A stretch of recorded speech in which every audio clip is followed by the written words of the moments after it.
Mon bien-aimé dans le Seigneur, toi qui es devenu spécialiste dans les débats d'opinion, et tu es devenu spécialiste de la condamnation, je t'en supplie, quitte ce chemin-là. Ça n'édifie pas.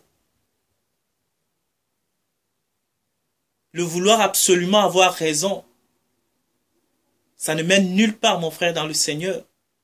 Si tu as raison, Dieu le sait. C'est suffisant. Prie pour que ceux que tu crois qui sont dans le tort, Dieu puisse les révéler, touche leur cœur et puis ils puissent être changés.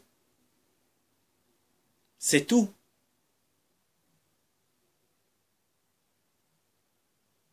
Ça n'édifie pas.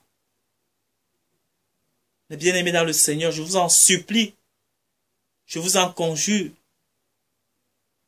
cessons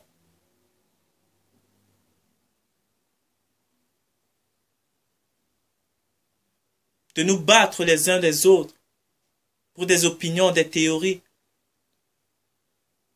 Moi, je propose une solution qui est simple. Et ça marche. Même si ça ne marche pas tout de suite, ça marche. Je ne le parle pas pour l'avoir appris quelque part ou pour l'avoir lu quelque part. Non, c'est du vécu que je vais vous parler, mes bien-aimés dans le Seigneur. C'est quelque chose que j'ai vécu au début de ma conversion, mes bien-aimés dans le Seigneur. À chaque fois que je parlais de Jésus-Christ aux gens, je voulais que les gens changent tout de suite.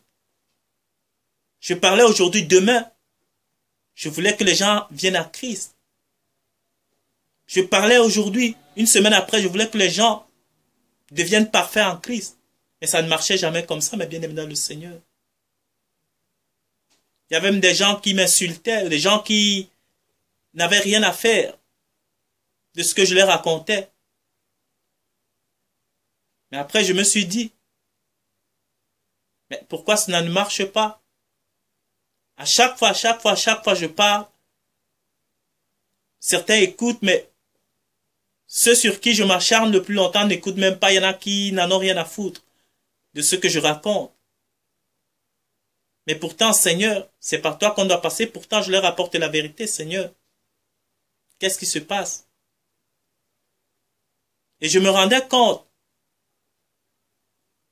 que certaines personnes à qui je parlais de Jésus-Christ croyaient bien longtemps après, 5, 10 ans après, oh frère, tu te souviens, telle ou telle chose, tu m'avais parlé, ce n'était même plus à cause de moi, mais ils avaient cru bien après. Pourquoi? Parce que Dieu agit, c'est simple. Dieu agit. Ce n'est pas nous. On peut avoir le langage le plus esprit du monde. Tu peux avoir le français le plus sophistiqué du monde. Tu ne convaincras personne avec, mon frère, ma soeur, mon ami, mon bien-aimé. Tu peux avoir les théories qui pour toi paraissent justes, pour une autre personne, ça lui paraît de la merde, c'est de la foutaise que tu racontes. Pourtant, pour toi, ça a un sens. Mais pour lui, ça lui dit rien du tout. Pourquoi? Parce que l'homme est comme il est. Ce n'est que le Saint-Esprit qui convainc, mais bien aimé dans le Seigneur. Une personne, tu pourras la prêcher, Jésus-Christ aujourd'hui. Elle croira peut-être dans 10 ans, elle croira dans 5 ans, elle croira dans